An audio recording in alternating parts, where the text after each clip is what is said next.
Maruti Suzuki's Baleno is a no-brainer. For 10 lakh rupees, it's the best car you can buy in the country today. It's a great first car. It's a great family car. It's a great city car. It's a great fun to drive car. It's a great all-rounder. And it's great value for money. It's really a lot of car. It brings together the best of hatchback, sedan, and even a sprinkling of SUV. It's our pivot car, which means in this price range, if you're looking to buy something, say no to the Baleno first before you say yes to anything else. There are a few reasons to say no to the Baleno, like its boring cabin experience and the lack of a sophisticated automatic. The France's punchier petrol engine would have been nice to see on the Baleno as well. But that isn't going to hold the Baleno back because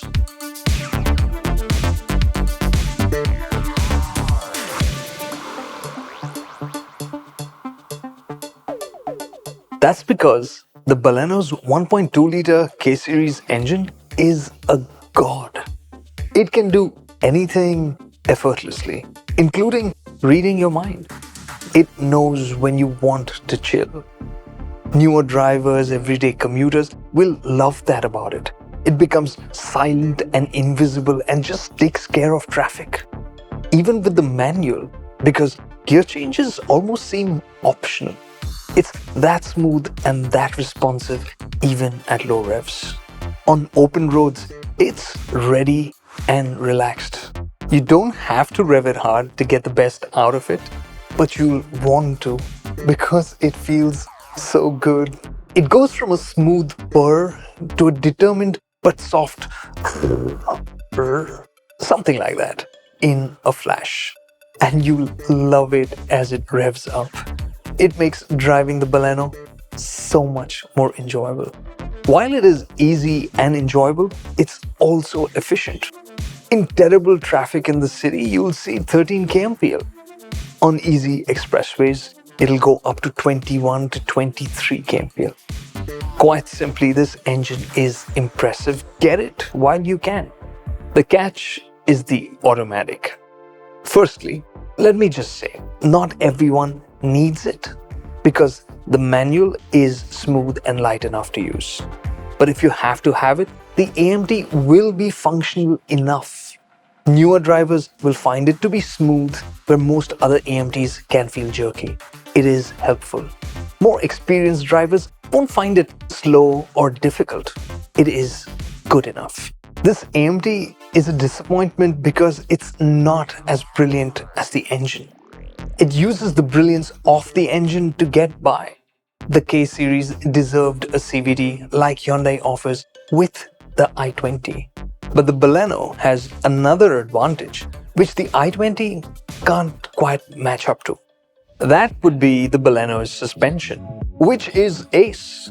The smoothness and quietness with which it goes over these rough roads is very much like the Brezza. In terms of rough road ability, it doesn't have as much ground clearance as the Francs. But if you're careful, it will go where the Francs can. On highways, you don't have to worry about it being flighty. It's actually pretty grounded. In fact, you feel more of the road at times at higher speeds than I would have liked, which is better than the compromise you have to deal with on the Hyundai i20 where the rear gets bouncy. On the whole, this is a solid package, one that you'll enjoy driving as well. You sit a bit lower and the suspension is more plush, and because of that, it'll feel more connected to drive than the Francs. The Baleno can be compared to the Brezza when it comes to the boot. On paper, its size is smaller, but the bigger disadvantage is that high loading lip. But in terms of the amount of luggage you can pack in the Baleno is pretty much the same as the Brezza, which is impressive. The cabin of the Baleno is also impressive, especially in the front seats. Those seats are wide, comfortable, and there's enough room there for 6-footers. And the seating position for the driver is just... The back seat it's not the best in terms of width. The i20s is wider, but the kneeroom in the Baleno is almost as much as a Honda City, so you can really stretch out. If the seat was mounted a bit higher up for better support, and if the windows were a bit larger for a more airy feel, you'd wonder, who needs a Brezza? You can compare the cabin experience of the Baleno with the Brezza as well, which is an insult and a bit inaccurate. The Baleno's a bit better, but only a bit. It's not like it was designed to make people fall in love and crave the Baleno. The use of blue for plastics inside the cabin is a brave choice and one that I like. But the other choices, like the fabrics for the seats, the graphics for the MID for the higher variants, they all whisper at you endlessly. You settled. You settled. You settled. You settled. We did kind of settle. You see, this Baleno is my mom-in-law's. It doesn't get a 360-degree camera, a premium sound system, or heads-up display. That's because we wanted it that way. The 360-degree camera is handy, but not sharp enough. The sound system isn't really premium enough, and the heads-up display isn't useful enough. What we would have wanted are the UV cut glasses, the rear windscreen washer and wiper, and a tire pressure monitoring system. That should be standard to up the safety quotient of the Baleno. Looking at it, you can't tell, but Maruti say that the crash safety of this Baleno will be better because the chassis has been upgraded. It's stiffer and stronger, making its crash safety better. What doesn't affect crash safety at all is the sheet metal, but it affects your sense of satisfaction. So that has been made stiffer too. All these things put together make the Baleno heavier and make it feel more premium.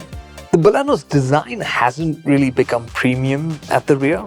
It looks pretty much the same. From the side, it looks exactly like the first gen.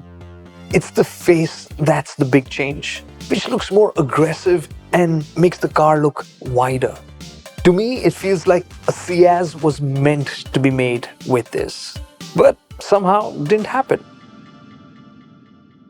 It would have been incredible if we could have called the Baleno perfect. Instead, we'll settle for almost complete. It's a car that gets so many things right.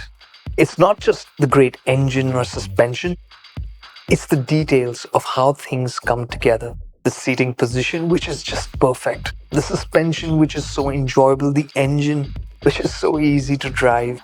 And the sense of comfort and practicality that the car has to offer. The logic side of the Baleno will bowl you over. The emotional appeal of it seems almost like an accident.